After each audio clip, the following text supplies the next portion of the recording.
Hello बच्चों, आप सभी का पावन के इतिहास की कक्षा में बहुत बहुत स्वागत है। आप मुझे लगातार सब्सक्राइब कर रहे हैं और इस तरह से मेरी वीडियो आप तक सबसे पहले पहुंच भी रही है और आप मुझे लाइक भी करें, उसके लिए आपका बहुत बहुत धन्यवाद। बात करते हैं अध्याय नंबर 9 संस्कृतियों का टकराव, जिसका पहला पार्ट आप तक जो है वो पहुँच चुका है। आपने क्या पहले पार्ट को ध्यानपूर्वक से सुना था? उसकी जो है थोड़ा सा हम इम्तिहान ले लेते हैं। 7 प्रश्न आपके सामने आने वाले हैं, तो 7 प्रश्न ये हैं। चलिए बात करते हैं टॉलेमी की ज्योग्राफी। ये जो पुस्तक थी टॉलेमी की ज्योग्राफी, ये कब इसमें कितने ईस्वी में लिखी गई थी टॉलेमी के द्वारा, जो मिस्र का रहने वाला था? सही उत्तर है 1477 ईस्वी में। दूसरा है दूरबीन का आविष्कार गैलीलियो गैलीली के द्वारा कब किया गया? 1609 ईस्वी में, बिल्कुल सही है। कुतुबनुमा आविष्कार, इसे दिशा सूचक यंत्र भी कहा जाता है, कब किया गया? 1380 ईस्वी में, सही है। मार्को पोलो, याद कीजिए मार्को पोलो की यात्राएं जो पुस्तक थी उसे जो है किसने लिखा था? मार्को पोलो ने लिखा था। और इनका संबंध इनमें से किन शब्दों के साथ वो था? कुबलई खां के दरबार में लगभग जो है 17 वर्षों तक रहे। और इनकी जो पुस्तक में थी वो बहुत सारी चीज़ों के बारे में, भारत के बारे में चर्चा की गई थी, और जिस कारण जो है बाद में भारत को ढूंढने के लिए लोग जो है निकल पड़े। पृथ्वी का घेरा, यस, ये पृथ्वी का जो घेरा था ये टॉलेमी ने कितना बताया था? 18,000 मील, यस, अपनी पुस्तक में। और आइबेरियाई प्रायद्वीप किनके कहा जाता था? स्पेन और पुर्तगाल देशों को। क्लियर हो गया? तो इस तरह से 7 नंबर आपने बिल्कुल अच्छे से लिए। चलिए बात कर लेते हैं आज का विषय क्या रहेगा। क्या आप इस शख्स को जानते हैं? यस, बिल्कुल सही, ये नाम है क्रिस्टोफर कोलंबस। क्रिस्टोफर कोलंबस वो व्यक्ति जिसने अपने कार्यों के द्वारा जो है सिद्ध किया कि यदि कोई प्रण ले तो कुछ भी कार्य जो है, कुछ भी कार्य जो असंभव लगता है उसे संभव किया जा सकता है। तो क्रिस्टोफर कोलंबस वो व्यक्ति थे जिन्होंने इतिहास में अपना नाम स्वर्ण अक्षरों में अर्जित किया। तो इसी के बारे में आज हम चर्चा करेंगे, बात करेंगे। चलिए बात कर लेते हैं क्रिस्टोफर कोलंबस।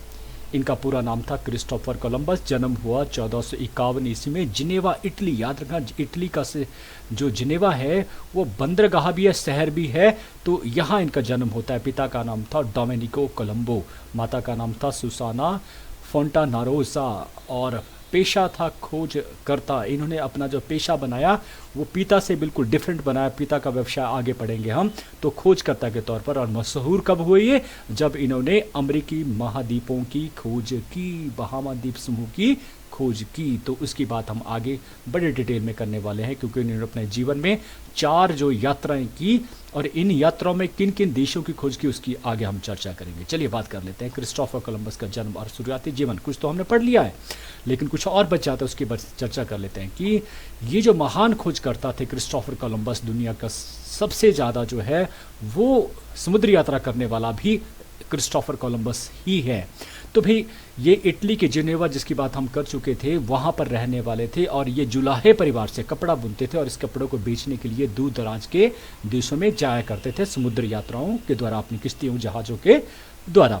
तो इस प्रकार से पिता के साथ जो है शुरुआती दिनों में ही, बचपन से ही ये इस काम में व्यस्त थे, उनका हाथ बंटाया करते थे, जाते थे। और इस प्रकार से अब इनका जो रुझान था, वो दिलचस्पी जो थी वो समुद्री यात्राओं की तरफ जो है बढ़ गई थी। होता है ना कि हम बचपन में जो हमारे माँ बाप कार्य करते हैं, अगर उस कार्य को हम अपना लेते हैं तो उसमें एक तो दक्षता भी आ जाती है, और कहीं ना कहीं वो हमारे मन में, हमारे हृदय में बैठ जाता है वो कार्य। तो वैसे ही जो है लगन जो है अब किसको लग गई थी भाई? क्रिस्टोफर कोलंबस से, अपने बचपन के दिनों से। और उन्होंने काफ़ी मेहनत करी इसी नौकायान का बेहतर ज्ञान हासिल करने में। उनको कहते हैं जब आपके दिमाग में ये असर कर जाए कि मुझे ये करना है ना, तो आप उसके लिए रात दिन एक कर लेते हैं, ऐसा होता है। तो इसी तरह से जब उनका जो दिलचस्पी किसमें हो गई? समुद्री यात्राओं में, तो उसी का ही ज्ञान हासिल करने में ये लग गए थे। और इस तरह से उन्होंने समुद्री यात्राओं को ही बाद में, जब वो बड़े हुए, युवा हुए, तो उसे पेशा भी बना लिया अपनी ज़िंदगी का। फिर बात कर लेते हैं कि कोलंबस के समय बंद हो गया था यूरोप से भारत आने वाला रास्ता। इसके बारे में हम चर्चा कर चुके हैं। कस्तूनिया की बात हो चुकी कि जहां मुसलमानों का अधिकार हो गया था। फिर भी बात कर लेते हैं कि कोलंबस के वक्त जो है यूरोप के जो व्यापारी थे, जो सिल्क रूट के द्वारा या किसी और रूट के द्वारा जो भारत तक जो पहुंच रखते थे, वो जो रास्ता था वो कस्तूनिया से होकर आता था। तो ये जो ज़मीनी रास्ता तुर्किस्तान, ईरान और अफ़गानिस्तान की तरफ जो जाता था, भारत तक जो पहुंचता था, वो मुसलमानों शासकों के द्वारा जो है इसे 1453 ईस्वी में इन इलाकों पर जो है वो अधिकार कर लिया गया। खासतौर पे ये कस्तूरिया का जगह थी जहाँ से रास्ता जाता था।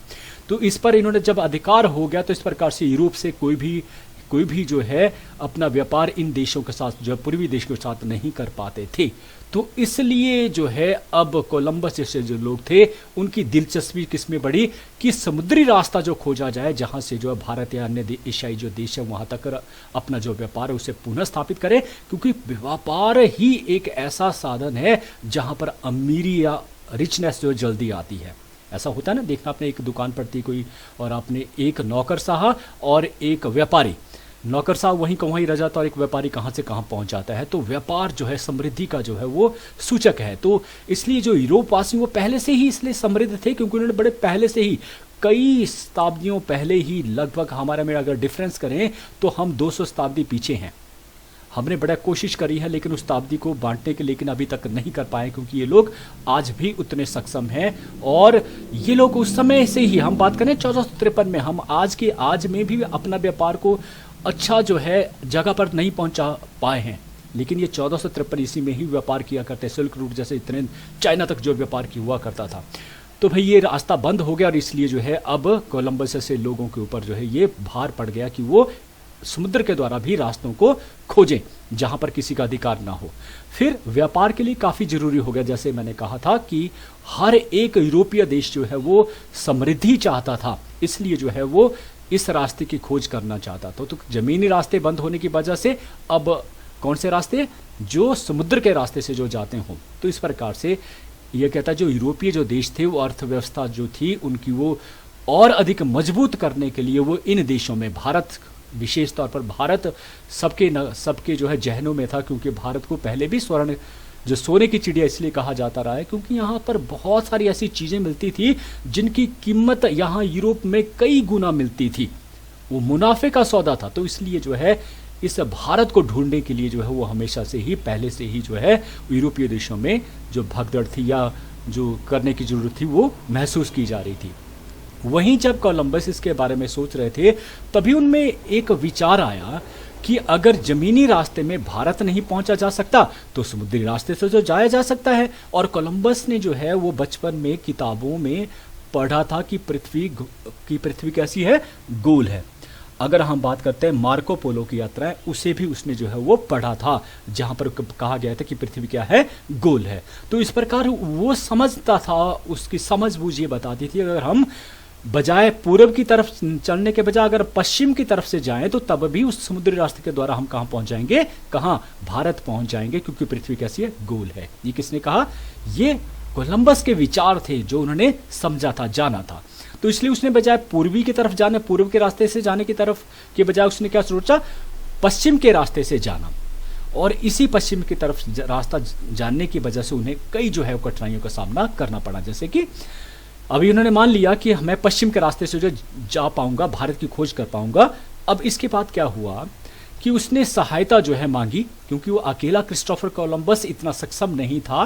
वो एक छोटे से व्यापारी का बेटा था, इतने बड़े जहाज उसके जो है उसके पकड़ में नहीं थे, इतना वो खरीद नहीं सकता था, इतना लोगों को वो अपने साथ नहीं ले जा सकता, उनकी रसद है, उनके खाने पीने का सामान है, सैनिक है, तो ये उनके पास संभव नहीं था जब तक कि राजा जो है सहायता ना करे। तो उसने सबसे पहले क्या किया कि 1484 ईस्वी में कोलंबस ने सबसे पहले पुर्तगाल के राजा उस समय थे जॉन द्वितीय, याद रखना, उनसे उन्होंने जो है वो सहायता मांगी, प्रस्ताव रखा अपना कि मैं जो है इन देशों, देखिए ये जो पुर्तगाल और स्पेन था, ये उस समय यहाँ के जो राजा थे वो धन कमाने में बहुत जो है वो आगे थे, बजाय अन्य जो यूरोपीय देश थे वो पिछड़े हुए थे, लेकिन ये बहुत आगे थे धन कमाने के मामले में। और ये धन कमाने के अलग अलग जो है तरीके अपना रहे थे।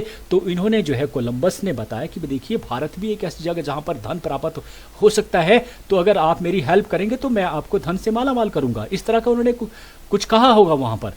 तो लेकिन जो उनकी जो सोच थी कि मैं पश्चिम के रास्ते से जो है वो भारत पहुंचूंगा, इस सोच को वो नहीं मान पाए। और लोगों ने जो दरबार में थे मानते हैं कि उसका बहुत जो है वो अपमान भी किया और मजाक भी उड़ाया कि ये सनक गया है, पागल हो गया है। पश्चिम की रास्ते की तरफ जाने का जो उनका ख्याल था। आज आप कह सकते हैं ना कि जो है पृथ्वी गोल है, हम पश्चिम से भी जा सकते हैं, लेकिन उस समय ज्ञान आपके पास बिल्कुल भी नहीं था। बहुत कम ज्ञान के साथ पश्चिम का रास्ता निकाल पाना, ढूंढने की कोशिश करना, ये कोलंबस की जो खास बात थी। हम कह सकते हैं कि कोलंबस उन महान व्यक्तियों में से था जिसने अपने दिमाग के जरिए जान लिया था कि पश्चिम का रास्ता भी जो है वो पहुंचा जा सकता है। उसने कोशिश की, इसलिए उन्होंने इस सफर का खर्चा उठाने का जो प्रस्ताव था उसे लेकर वो कहां चले गए। अब साथ का जो पड़ोसी देश था उसका नाम था स्पेन। तो स्पेन के जो शासक थे उनके पास उन्होंने 2 साल के पश्चात 86 ईस्वी में जो है वो ये प्रस्ताव रखा, ठीक है।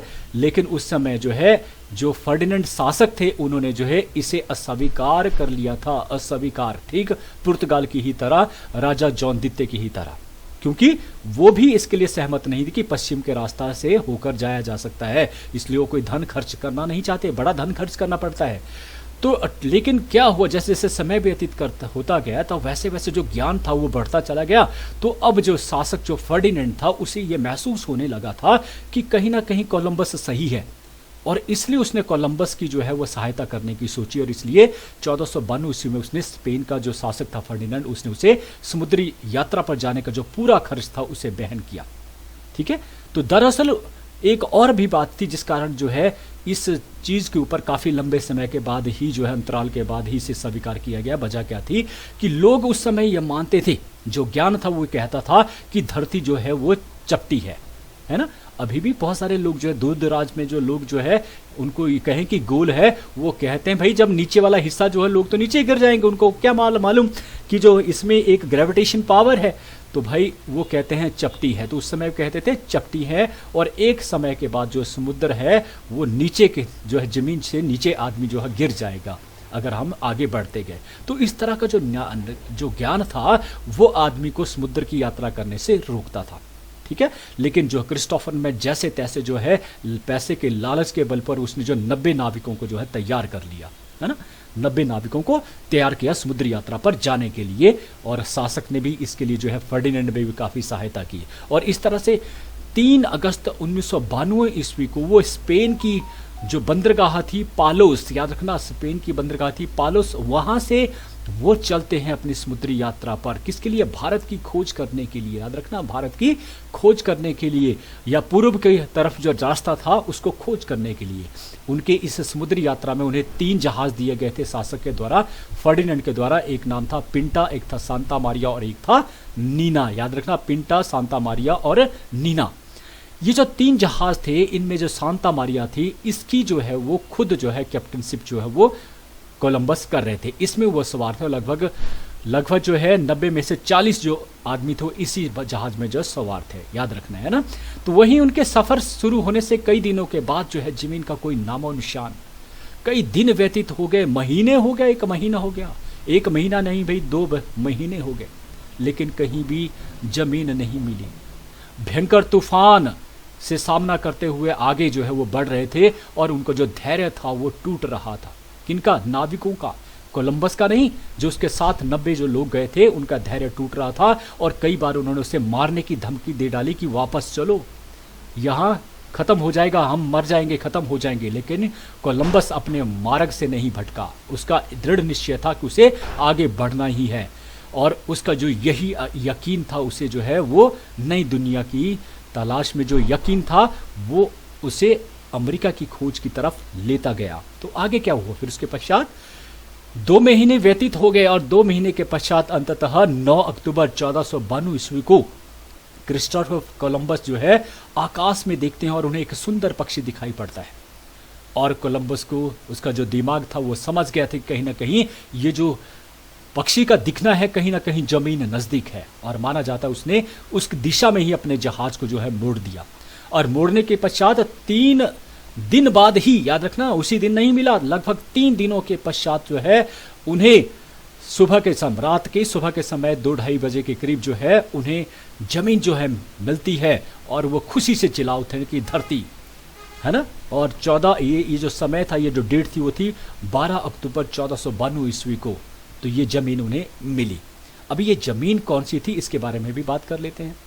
हालांकि कोलंबस उस वक्त ये सोच रहे थे कि जहाज भारत जो है पहुंच गया, उसको लिए लगा कि मैं जहाज जो है, मेरा जहाज कहाँ पहुंच गया, भारत, पश्चिम के रास्ते से। लेकिन वास्तव में वो कहाँ था भाई, वो अमेरिका का द्वीप था, अमेरिका के द्वीप समूह थे, कैरिबियन द्वीप जिनका जाता है कैरिबियन, क्योंकि एक कैरिबियन सागर है अमेरिका के दक्षिण में, और वहां पे ही बहामा द्वीप समूह देखेंगे, छोटे छोटे द्वीप हैं, इनको कहा जाता है बहामास द्वीप समूह। और ये लगभग जितने भी ये कैरिबियन सागर में द्वीप आते हैं, लगभग माना जाता है कि जो बहामा द्वीप समूह को लगभग 7000 द्वीप समूह का जो है वो संग्रह है। तो भाई यहाँ पर बहामा द्वीप में भी एक छोटा सा द्वीप, अगर आप देखेंगे यहाँ पर, ये इस जगह पर ये सान सेल्वाडोर था, ये सान सेल्वाडोर में जो है पहुंचते हैं। और इसका जो पहला जो नाम था सैन सेल्वाडोर का, वो था गुआहानी, याद रखना गुआहानी, गुआना हानी।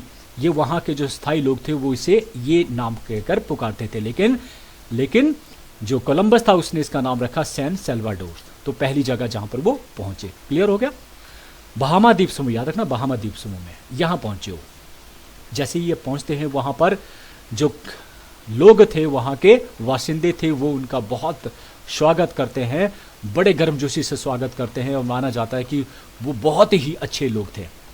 ये कहते हैं उन सभी, और कहते हैं उस कुछ समय के हफ्तों के पश्चात जब वो यहाँ पर रहे, उसके कुछ हफ्तों के पश्चात ही जितने भी कैरिबियन जो द्वीप थे, बहामा द्वीप समूह जितने भी थे, उनकी खोज उनके द्वारा जो है वो की गई थी। और क्योंकि उनको, उसने सोचा था कि मैं इंडिया पहुँच गया था, और इसलिए वहाँ के लोगों को जो रेड दिखते थे, वो चेहरे उनके लाल हुआ करते थे, उनको उसने रेड इंडियन के नाम से कहा, इंडीज उनको कहा, उस द्वीप को इंडीज कहा और लोगों को कहा रेड इंडियन। ठीक है, याद रखना इंडीज, कोलंबस ने इंडीज क्यों रखा, क्योंकि उसको ये पता लगा कि मैं कहाँ पहुंच गया हूँ, इंडिया में। हो गया जी। यहाँ के लोगों को उसने गुलाम बनाने के लिए अपनी चतुराई दिखाई, और उसने 90 साथियों में से 40 नाविकों को, साथियों को उसने वहाँ पर छोड़ दिया और वापस स्पेन चला गया। जब उसने बहुत सारे जो द्वीप थे जिसमें क्यूबा भी शामिल है, उसके पश्चात वो क्यूबा जाते हैं, उसके बाद वो हैती और जो डोमिनिशियन रिपब्लिक है यहाँ पर भी वो जाते हैं, जमैका पहुँचते हैं। यहाँ के जितने भी द्वीप हैं, यहाँ पर त्रिनिदाद की बात करते हैं या वेंचुएला की बात करते हैं, अपनी 4 यात्राओं में इन सब की उसने जो है वो खोज कर डाली, जिसके बारे में हम ज़्यादा अध्ययन नहीं करने वाले हैं। लेकिन ये सारे के सारे जो है, अगर हम बात करें तो दक्षिणी अमेरिका की खोज जो है वो किसके द्वारा हो गई पूरी तरह से, वो बात करें हम, देखिए ध्रुवों की बात कर, आपके महाद्वीपों की बात करते हैं तो अमेरिका महाद्वीप यहाँ टोटल ही पड़ जाता, लेकिन इसमें भी 2 पार्ट हैं, एक उत्तरी अमेरिका है, एक दक्षिणी अमेरिका। तो दक्षिणी अमेरिका का जो क्षेत्र था वो उसके द्वारा ढूंढ लिया गया था, जितने भी द्वीप से बहामा द्वीप समूह वो भी ढूंढ लिए गए थे। किसके द्वारा? क्रिस्टोफर कोलंबस के द्वारा। और माना जाता है जब वो वापस हुआ था तो तीनों में से केवल मात्र 2 जहाज उसके बचे थे, और जो सांता मारिया था जिसके ऊपर वो आया था वो खत्म हो चुका था, उसको दीमक खा चुकी थी, या जो थफेड़े थे जैसे समुद्र का जो बहाव होता उसकी वजह से वो टूट गया था। लेकिन जो 2 जहाज थे उनमें भी दीमक लग चुकी थी, उसके बाद भी साहस कर पाना, फिर से वापस होना, ये अपने आप में बड़ी बात थी। एक साहसिक जो है वो यात्रा थी, किसके द्वारा? वो था कोलंबस के द्वारा। तो इस प्रकार से वो वापस कहाँ जाता है? 15 मार्च 1953 ईस्वी को स्पेन पहुंचता है, और स्पेन के शासक को जब वह खबर पहुंचती तो उसका भव्य स्वागत किया जाता, जोरदार स्वागत किया जाता है, और वो अपने साथ वहां से लूटी हुई धन संपदा को लेकर आता है, सोने को लेकर आता है, जवाहरातों को लेकर आता है। और इस प्रकार से जो राजा है फर्डिनेंड शासक, वो उसे जो है खुश होकर क्या देता है? वायसराय की उपाधि से सम्मानित करता है। वायसराय, याद रखना वायसराय कौन होता है? जो राजा के अंडर काम करने वाला होता था उसे वायसराय कहा जाता था।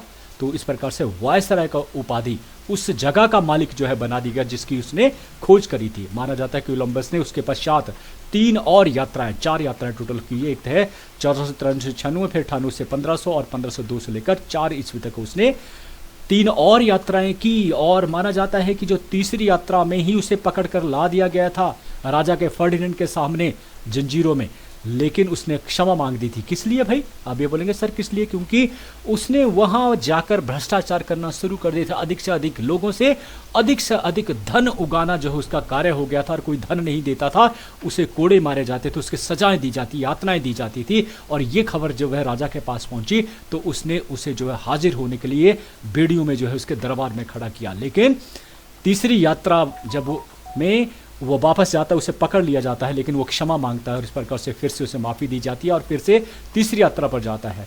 फिर चौथी यात्रा करता है, लेकिन उस समय वो 53 वर्ष का लगभग बुढ़ापा उसके शरीर में आ गया होता है, लेकिन उसके बावजूद भी फर्डिनेंड की बात उसे माननी पड़ती है और वो अब जाता है अपनी चौथी यात्रा के बाद, और उसके बाद भी वो बहुत सारा धन लेकर वहाँ वापस आता है। लेकिन उसके व्यवहार के कारण ही, देखिए, वास्को डी गामा ने अपने जीवन में बहुत सारा जो सम्मान हासिल किया, लेकिन वो सम्मान जो था वो ख़त्म हो गया। किसकी वजह से? लोगों के साथ जो उसने दुर्व्यवहार किया, उसके कारण उसका जो शान थी, शान शौकत थी या इज्जत थी, वो ख़त्म हो जाती है। आज भी अगर उसके इतिहास जब पढ़ा जाता है, जब बात आती है वहाँ के लोगों के साथ उसका जो व्यवहार था, तो उसकी बात होती है, तो यहाँ कहीं ना कहीं उसके प्रति जो व्यवहार या जो हम पढ़ते हैं, वो कहीं ना कहीं जो सम्मान खो दिया जाता है।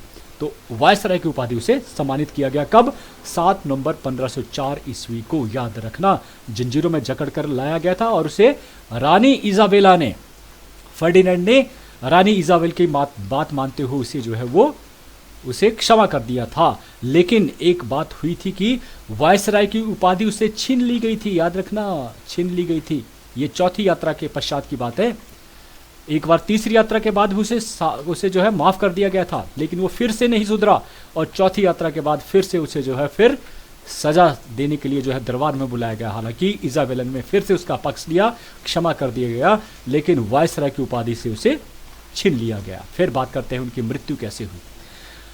उनके साथ ही आपको यह जानकर भी बता दें कि अपनी ज़िंदगी के आखिरी वक्त में कोलंबस एक भयंकर बीमारी से ग्रसित हो गया था, जैसे मलेरिया जैसी बीमारियों से वो ग्रसित था, जिसके चलते 20 मई 1506 ईस्वी में उन्होंने अंतिम सांस जो है वो ली थी। और वहीं महान खोजकर्ता कोलंबस के बारे में यह भी काफ़ी हैरान करने वाली बात है कि उसे अपनी आखिरी वक्त तक यह नहीं पता था कि जिन इलाकों की खोज उसने की है वो इंडीज़ नहीं है, वो भारत नहीं है, जब बल्कि क्या है, अमेरिकी द्वीप समूह है।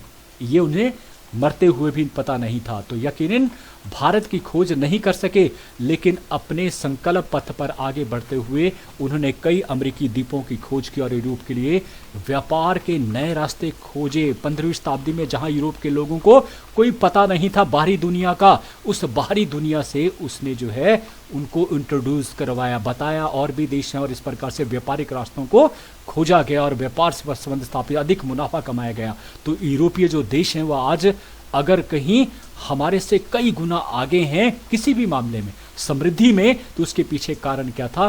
कोलंबस का या और जो नाविक थे जिन्होंने नए रास्ते खोज की, जिसमें वास्को डी गामा जैसे लोग थे, वो उन देशों के समृद्धि के कारण है, याद रखना, ये उनके ही कारण था। तो इस प्रकार से कोलंबस का बड़ी, हम ये कह सकते हैं कि एक महान व्यक्ति का बड़ी निर्मम तरह से जो है उसका अंत हुआ। किसके कारण? उसके व्यवहार के कारण। याद रखना, उसका जो व्यवहार था, कहीं ना कहीं परमात्मा भी है जो आपके व्यवहारों को देखता है और उसी अनुसार आपका अंत भी होता है, याद रखना। अब बात करते हैं किसकी बात? थॉमस अल्वा एडिसन, जिसकी बात मैंने पिछले पार्ट में करी थी, बात हुई थी। तो किस तरह से एक ऐसा बच्चा जिसे स्कूल से निकाल दिया गया था, उसकी माँ ने उसे क्या कहा और किस तरह से वो लग गया उसी में, उसको लग गया कि मुझे, मैं एक अनोखा व्यक्तित्व है मेरे में, एक रिसर्च, मैंने कहा था ना कि वो उसके बचपन जो था वो रिसर्च से भरा हुआ था, हर कुछ करता था, लेकिन वो इसी तरह से गलतियां करता करता हुआ सही रास्ते पर भी पहुंचा। तभी तो मैं कहता हूं, जब आप कदम बढ़ाएंगे तो गिरेंगे भी। बच्चा जब चलता है ना तो कई बार गिरता है, लेकिन वो कभी चलना छोड़ता नहीं है। तो वैसे ही थॉमस अल्वा एडिसन ने किया।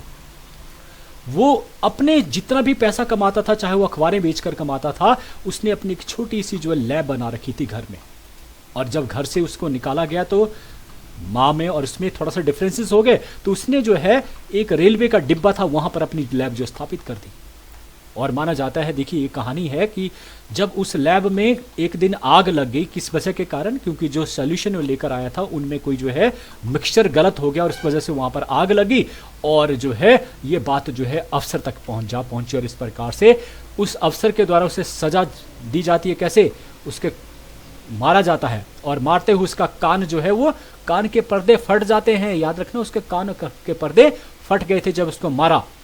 लेकिन उसका देखिए, उसका पॉजिटिव नेचर, उसने क्या कहा कि अब मैं बच गया हूं लोगों का बकवास सुनने से, कि ऐसे में बहुत सारा समय लोगों की बातों में ध्यान लगाकर जो है करता, अब जो है मुझे वो समय भी अपने कार्य में ही मिलेगा। देखिए पॉजिटिव थिंकिंग थी उसकी कि अब कम से कम मैं उन गलत बातों को नहीं सुन पाऊंगा।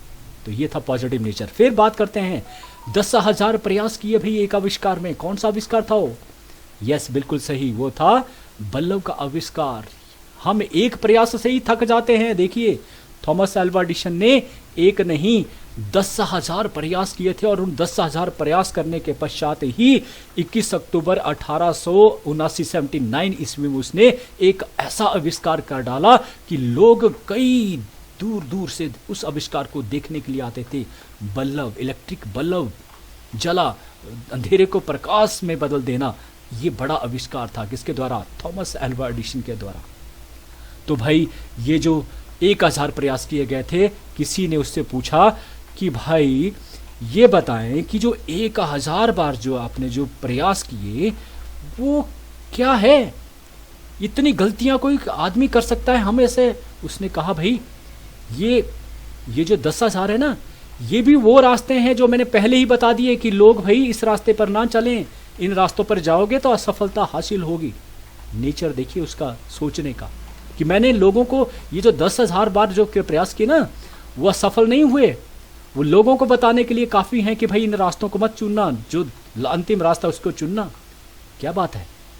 और एक और बात कि जब अंतिम बात मैं इनके बारे में बता दूं कि जब ये बड़े हुए और एक दिन उनको वही लेटर जो प्रिंसिपल ने उसकी माता को दिया था और वो रोते हुए जिसने कहा था कि तुम एक अद्भुत व्यक्ति हो, ऐसा प्रिंसिपल ने लिखा है कि तुम एक अद्भुत व्यक्ति हो और बहुत ही बुद्धिमान हो, इसलिए हमारे पास इतने बुद्धिमान टीचर नहीं है कि हम इसको पढ़ा सके। तुम इसे घर पर ही रखो और जितना हो सके इसे पढ़ाओ। तो भाई ये वो व्यक्तित्व थे। उन्होंने क्या देखा, जब उस लेटर को पढ़ा उनकी आंखों में आंसू आ गए, क्योंकि उस लेटर में कुछ ऐसा नहीं लिखा गया था। उसमें उन्हें क्या किया गया था, स्कूल से बाहर का रास्ता दिखा दिया गया था और कहा गया था कि मूर्ख बालक है। जब उसने इस चीज़ को पढ़ा तो उसने जाने क्या रिएक्ट किया। उसने कहा था कि एक महान माँ ने एक मंदबुद्धि बच्चे को दुनिया का सबसे महान वैज्ञानिक बना दिया। तो विचारों का कितना प्रभाव पड़ता है याद रखना। इसलिए मैंने कहानी सुनाई आपको। थॉमस अल्वा एडिसन, जब कभी भी अपने विचार अपने वाक्यों को बोलो तो सोच समझकर बोलो। माँ ने जो बोला था उसका ये फर्क पड़ा कि यही बच्चा था जिसने दुनिया के सबसे ज्यादा आविष्कार किए। तो आप भी इनके रास्ते कदमों पर चलें, ऐसी मैं जो है कामना करता हूँ इन्हीं शब्दों के साथ कि आपने मुझे ध्यान से सुना। उसके लिए आपका बहुत बहुत धन्यवाद। थैंक यू बच्चों।